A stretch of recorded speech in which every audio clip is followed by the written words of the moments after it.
Hey guys, welcome back to We Watched a Movie. I'm Mike. I'm Jay. And this is our new podcast show. You'll be seeing this version on YouTube because we're going to do the review for Unhinged. Look, Wayne, I'm in Delaware. Oh, man. I'm in Delaware. It actually looks like Wisconsin. So this is our new podcast show that we're going to be doing. We're going to be doing it multiple times a week. Some of it's just going to be on the podcast, and we'll be filming some of that for Patreons. And then some of these episodes, like when we do reviews and stuff like that, that we think that people on the channel will dig, we'll put it on the channel. We'll always have podcasts on the We Watch Movie Podcast, which is now on the Slash and Cast podcast network. Ooh, sexy time. Yeah. Hell yeah.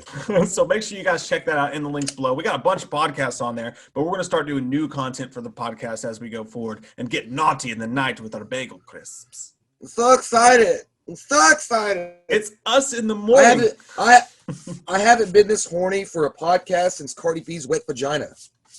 Oh.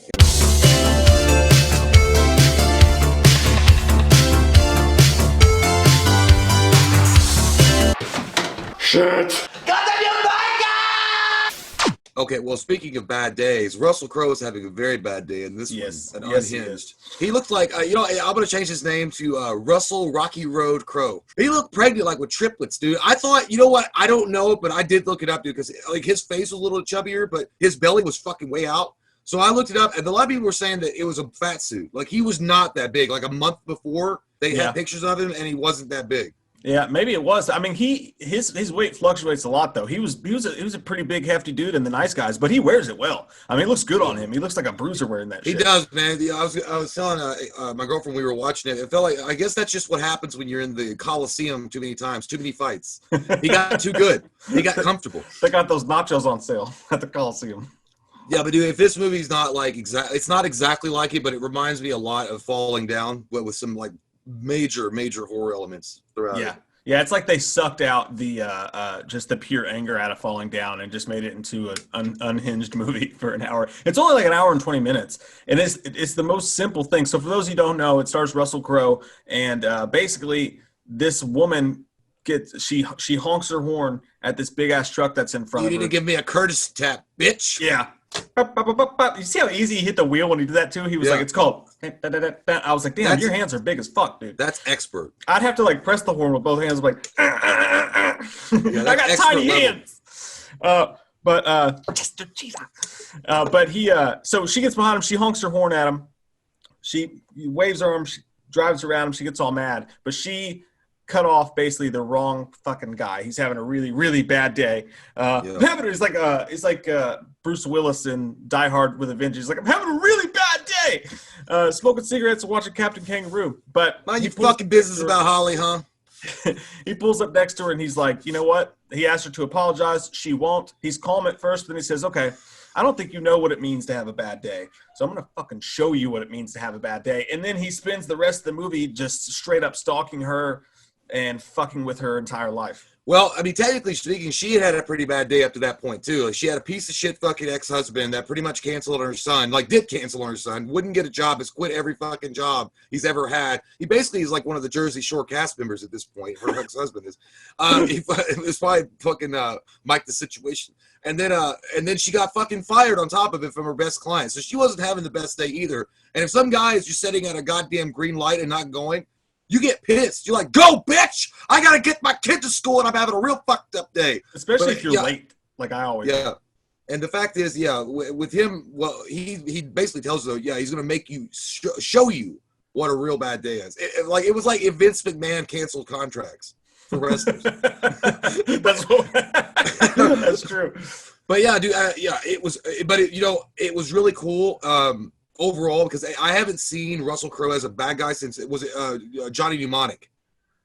Was it Johnny Mnemonic when he was the bad guy with Keanu Reeves? Is it Virtuosity? I can't remember. Virtuosity is where he's a badass bad guy with Denzel Washington. Denzel, yeah, that was the last time, and he's a really good bad guy. It's the same thing with Gerard Butler when he was a bad guy. It was like you don't normally think of these guys as bad guys, but they can fucking nail it. Yeah. It's like Van Damme when he was a bad guy in Expendables 2. So it's like you really liked. Like, he was a bastard asshole. Like, I'm not saying, I rooted for him or some shit. It's like, yeah, go, Mr. Fat Man. I love you. Whoop that ass. But, I mean, it was just, like, the performance level of him was amazing. Yeah, dude, you take Russell Crowe out of this movie, you will not gonna touch it. Okay, it was not gonna be good at all. It was gonna suck shit. Like I liked the movie, I enjoyed it. It was a nice breezy an hour and 20 minutes where like you didn't really have to. You never got bored. It was exciting the entire time. It was kind of scary the entire time, and it was like that movie Cell with Chris Evans. You ever see that? Or Cellular?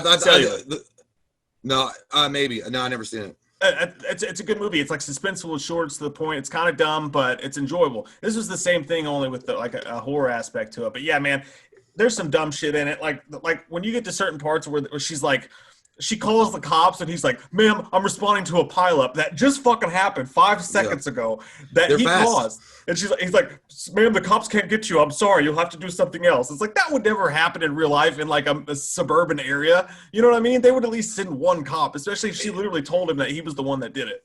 It was like the dispatcher was watching traffic cams and just saw that one and was like, "Yeah, I'm on top of my job. I know what I'm doing." Like that's it. Like I'm gonna get a raise for this. Yeah, that was kind of dumb. And then also, I thought it was a badass scene, but it just doesn't make sense on a couple of storytelling levels, or just doesn't even make sense logically. Is when he goes to the cafe and nobody does a goddamn thing. Nobody does anything. Like it's like I know there was but there was a couple of older people, but the fact is there was a lot of like younger dudes, like strapping young boys, and they could have stepped in and done some shit. Like I'm not saying like salt shaker at him at least. Yeah, who the fuck threw this? I throw like a fucking half cooked egg from my plate that I was having breakfast from. If that were me and you sitting in the back corner and like one of us threw a salt shaker at him, be like, "Who the fuck threw this?" It'd be like Dumb and Dumber. I'd be like, yeah, no, actually, we'd be getting up to leave, and I'd just throw a biscuit, and if it hit him in the head, it's like, "I hit him," and then we run away. but yeah, by the way, you know the guy in the cafe. I don't want to give it away for you guys because you guys haven't seen it yet. It's a really cool scene overall, but just doesn't make sense. But that guy that is in that scene with him, he's from Rose Red. I knew him from somewhere. Yeah, he was that little journalist kid, but people know him from Urban Legend. Yeah, he's in a couple things. Like he's got a really familiar face, but man, he got it bad. Yeah. You ever been stabbed in the neck with a dull fucking butter knife before? I don't think anybody's been stabbed in the neck with a dull butter knife unless you've been married before. If I tried to stab somebody in the neck with a butter knife, that shit would just bounce off. They'd be like, "Ow!" So, you're like, "I'm sorry." Yeah, they just put a big bruise on you. It's like you're like, "I'm sorry." That was gnarly, man. But no, you're right, dude. Russell Crowe carried this thing really, really. You know, well. that chick reminded me a lot of Jennifer Connelly too. I thought it was Jennifer Connelly. Dude, they should have made it. They should have just. This would have been fucking perfect, dude. Imagine. I really, really do still know what you did last summer, and this was the premise. Like he was the fisherman, and he'd been eating a lot of fish, and like Gordon's baked fish. Yeah. He shows up. Jennifer Love Hewitt's in the car. Her life's not going that well. Freddie Prinze Jr.'s being a dick. And then all of a sudden, Russell Crowe pulls up, takes off the fisherman hat. He's like, "I'm not hiding anymore, sweetheart. I'm coming to get you. I'm coming to get you." I'd watch that movie. I'd watch the shit out of the movie, and I don't even like that. It would have been huge. Series. It would have been huge. They'd be like, it reinvented the genre. You know what's funny is that if Jennifer Connelly had been the main girl in this, it would have been a beautiful mind reunion. But remember that part where John Nash said, she's like, "Would you ever hurt me, John?" He's like, "No." It was like, she fucking lied. He's like, "Whoop that ass." But no, man. Oh, my God. It's so... More people died than you'd think, too. Like, a lot of people fucking died. And like, well, they even put, like, a kid in duress, which that's real. Like, it's so weird, like, in horror movies especially, like, they don't touch children, like, that much at all. So it's kind of a taboo subject for them to even, like, maim them or hurt them. But the fact that they even went that far to like where they were like fucking choking the shit out of that little fucker, I was like, God damn! But it's, you know, and I think I read about the, you know, people were asking. There was a forum I read after I was done with my gay porn in the morning. There was a forum I read on 4chan or something, and they were talking about why it seems that in horror movies kids don't die that often, like, or dogs. Well, I mean, they will kill dogs, but not as often. But and it's like because they want to maintain innocence. Like horror specifically, they want to maintain that innocent part, so they don't want to just like they don't want you to get used to something as violent as like killing a kid. Yeah, like you know, if an adult, you know, adult dies in a gruesome way or whatever, that, and you know, you shouldn't kill anybody. I'm not saying that, but at the same time, if a kid was just being killed off left and right in these movies, you'd be like, I don't give a fuck. Like after a while, I'd be like, I don't care. It's the same thing as in movies where, like, you know, a dog, like you can watch someone massacre thousands of people, and you're like, Hercules, Hercules, and the second a dog gets his paw stepped on, you're like, oh no, yeah, dude, that was just like. That's like in Paranormal Activity 2 when they showed the preview of the dog in the baby thing. Nobody gave a fuck about that little baby Oscar. They were like, nothing better happened to that goddamn dog. I'm not fucking lying. It's the most fucked up society. That should tell you all you need to know about society. Right like, you can kill like 16 fucking kids and 5 babies for good measure. And if that dog dies, I'm writing to the senator. I'm writing to the senator and having this movie banned like Cannibal Holocaust. You should have been standing there. It really is like that. But yeah, dude, we're getting off subject. But yeah, Russell Crowe, man, again, he's an amazing actor. I hope he does more roles where he's evil, or he's a bad guy. Yeah, I think it was the perfect role for him, man. Like just at this point in his career to really he got to be in a pulpy, like, you know, just kind of. And any other time of the year, it'd probably be kind of a throwaway movie. I'm not saying that it sucks or anything. I'm just saying, like, as far as it's not a superhero movie, it's not tied to another property. A lot of times you don't get those movies these days. And, you know, it was a perfect role for him to be in the lead and really chew the scenery. What I found interesting is that they never chewed a lot of things, Mike. I chewed some dick this morning. He chewed some hamburgers and Rocky Road ice cream and all sorts of things. Dude, MJ's doing her schoolwork in her room and she's on live, like we are on Zoom, but with her school. Yeah. I really hope that they didn't just hear me. Hey, dude, you know what? Overhear me saying that I chewed on some dick this morning. We should find out what chat room she's in and go in and be like, "Hey, dick fuckers, what kind of math are we doing?" This shit sucks. But no, they never explained his background at all. Like, he hints at it in the most perfect ways. I thought that they were really subtle, and they did that really in a really cool way. The movie opens with a cool scene. That was some Michael Myers shit right there. That opening scene was. Yeah, well, I think that's his backstory. I mean, because it took me a second. He's Michael Myers. Yeah, he's Michael Myers' dad. He's Jarrell. He's Jarrell. He's Michael Myers' Jarrell, like he was to Clark Kent. But no, he's Bagul. But no, well, because when he was in the cafe with the lawyer, right? And he starts getting pissed off about the certain circumstance that's going on. Then I'm like, oh, I get it. And for a brief second, I know he was wrong, but I'm like, kill that bitch. Like, because I'm just saying, because you know what I mean? Because now I was like, now you're my hero. There goes. It was like that. Not that I want to act it out, but it's like I get to live vicariously. And it's like, someone should make that meme, like just put in the words like every divorce guy's theme song, and it shows him killing people. Russell Crowe. There goes my hero. I would love it. That would be a true meme. But yeah, because I mean, you shouldn't go out. But I mean, I was like, yeah, you know, when it happens to you, like you set that shit on fire, you fuck them up. Like, oh damn, he did some good work. Because I mean, because at first you don't know, but then you know there is one scene specifically at the very beginning where he takes the wedding band off his finger before he even goes in. Yeah. So you're like, oh. Yeah, this dude's been fucked over. That's why he's like, I don't think you know what a bad day is, lady. He's like, you don't know what death is. He was getting I liked how he was on the phone with her, too, and he was like getting all Dr. Phil fucking hardcore at her. He was like, you fucking him? You having sex with him? Tell me the truth. Tell me you're sorry. And it's like, here's a news flash for you. You don't matter. I was like, holy shit, man. Oh, man. And that one scene with the one dude, when that was fucked up. The fire scene. Oh, yeah. He was like, put your hands behind your back. He was like, fuck you. Dude, I tell you what, man, not just the cafe scene, but just when he goes, well, when he tricks her and she thinks that he's going to go to the salon lady, you know, and then I don't know, like for some, because I was like, okay, if that happens, if that's where he gets caught, I'm like, that's gonna be fucking stupid. Let the man have his moment. Let him have his moment. Let him be raging. Because at first I didn't think that she'd do that. But then I was like, that she would, how that scene played out. But then I was like, yeah, I don't know. You know what I mean? Like, it just didn't seem, it seemed unrealistic again, but I'm glad he survived up to that point. It was a little unrealistic how he was pulling all those strings, man. Like, I mean, like, what is he a fucking, like, is he ex-CIA? Maybe that's why we don't know. He's fucking, he's Michael Myers' dad. He can do a lot of tricks. But no, it was weird. It was weird, too, also, that, he had to call the Thorn. Yeah, he didn't care. Well, he even says that he wanted to die by cop. Yeah. So he didn't give a shit. At that point, you're really fucked. It's kind of like when he's like, boy, did you pick the wrong guy on the wrong day. Jesus Christ. It's like that scene in Face Off when Nicolas Cage has the gun to his face. He's like, ready for the big ride, baby. Yeah, should have had Russell Crowe do that when the cops showed up. It reminded me of Tim Robbins in that one movie with Martin Lawrence. Nothing to Lose? Nothing to Lose when he was like, boy, did you pick the wrong guy on the wrong day when he mugs him? Oh, yeah. He's like, oh my God, I'm going to die by some white boy crazy. There's a big ass spider on your face. Well, get it off. I ain't touching that shit.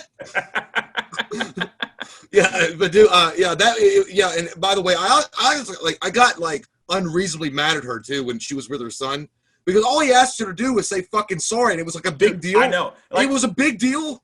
I know exactly what you're saying, and just to preface, guys, Jay's joking when he says that he was rooting for the guy. Obviously, it wasn't like. It's kind of like joke. Even though we've both been scorned by women, and Jay's been through a nasty divorce, I still don't want people to go out killing people.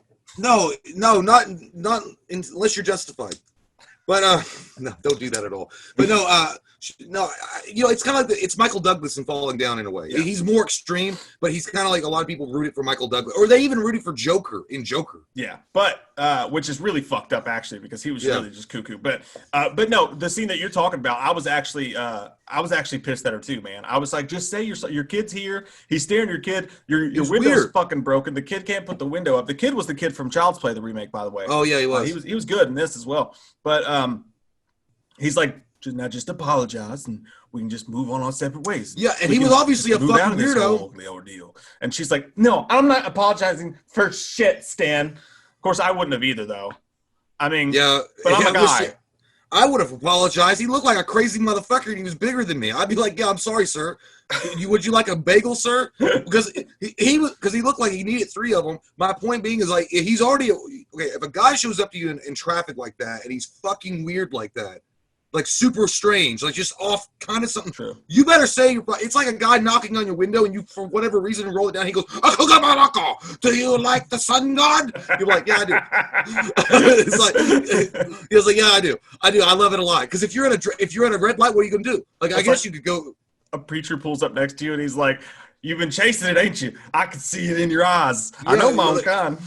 Hey, listen, when you just agree with everything they have to say, and when they ask you to say sorry, say you're fucking sorry and move about your merry day. That's and true. The kid was going to say he was sorry. But you didn't say God bless you when I sneeze. Yeah, you missed a very valuable lesson to teach your son how to be correct and courteous. and you put him in harm's way. I wish Russell Crowe had also said, "It's too late to say you're sorry." And that song, he should have turned it up. It's too late to apologize. Yeah, that song should have come on at some point. That should have come up with the credits at the end of the movie. It should have. Maybe the movie should have been called "Sorry, Not Sorry." That'd be fucking hilarious. But no, I mean, overall, dude, Russell Crowe, badass. He still got it. And not that I ever doubted that he did. He was awesome in The Nice Guys as well. Super good, awesome bad guy. Nice little pulpy, like 80s, 90s style stalker thriller. That when did they shoot? They shot this movie last year? I guess they finished it because maybe he did get that fat. I don't know. You're obsessed with Russell Crowe. No, because dude, he looks so big. Yeah, but like, dude, he's been big for a while. He was big, but not like Mark Wahlberg movie back in the day, Broken City. Goddamn, dude, he looked like a PGA tournament master. It was just weird. It's just weird to see because you remember him in Gladiator. A lot of that's muscle, dude. A lot of that's muscle. Like seriously, I know he's got a little bit of weight, but he's a muscly fuck. Yeah, I wouldn't fuck with him. He works out all the goddamn time, like just lifting and stuff. Yeah, I know. I was gonna say lifting donuts. He does all the time. Jesus but Christ. I wouldn't fuck with him. You're gonna get in trouble for fat shaming, dude. What? No, he's an actor. He's worth millions and millions of dollars. He's more successful than either one of us. I'm sure he doesn't give a shit. If I'd reached the career level that he had, fuck it. Have what you want: a steak and a smile, eggs and bacon. Dude, honestly, I'd give the movie a 7.5. I think it's solid as fuck. It's an entertaining hour and 20 minutes. It wasn't trying to be anything else, and it was mean as shit, which like I commend its nutsack for being. So yeah, I'm gonna give the movie a 7.5. It's a really powerful movie as far as like Russell Crowe. It showcases all the abilities that make Russell Crowe one of the best actors of all time for sure. It's a great horror thriller, and yeah, it's not mainly focused or centered on just him alone. And obviously, like it's the girl is trying to survive this nightmarish scenario. But I just like the fact that he is so compelling and powerful. That's who you want to see on screen every time you watch. Like it's like a Joker moment from like Heath Ledger. Like every time he's on screen, he just does powerful. Like it's really cool shit. Like, not killing people and stuff. Just the way he delivers the lines, the way this anger exudes off him. That motherfucker is mad constantly. Like he just burned his mouth on some coffee. Russell Crowe was pulling from some shit. Yeah, it's all that I told you, man. It's Gladiator times. Like he knows what it was like. But yeah, overall, and not to mention the fact I do like the fact that it's only like an hour and 20 minutes, and that's rare. He's a big giant actor, and it's awesome to see that. Yeah, and it's a perfect running time for a movie like this because they're not trying to get you a story. They're just trying to scare you, make a good, entertaining little movie. And it had the balls to go where a lot of these little short thrillers wouldn't go, which puts you in it made it scary. You didn't know what was going to happen next. It had some gnarly shit in it. So, yeah, good little movie, man, especially for one of the only theater experiences we're going to get this year. Guys, I hope you enjoyed this. This is day 2 of the We Watched a Movie in the Morning Afternoon podcast. And I'm still hard. Yeah, I've been hard at work. The time we've been talking. What? On this podcast. I don't know what the fuck I'm saying. But we will see you guys very soon. We'll have another one of these up soon. Like I said, we're going to do a couple of these a week. Some of the videos will be on Patreon only. Some of them won't be videos. Some of the videos will be on YouTube. So we will see in the night, in the darkness, in the morning times. Where me wiener flies. Okay. All right, guys. Have a good day. We love your fucking faces. And if you're new to the channel or the podcast Pistorius, then you click on the dick and get click on the clit. Yeah, put your toe in your butt. Click commando.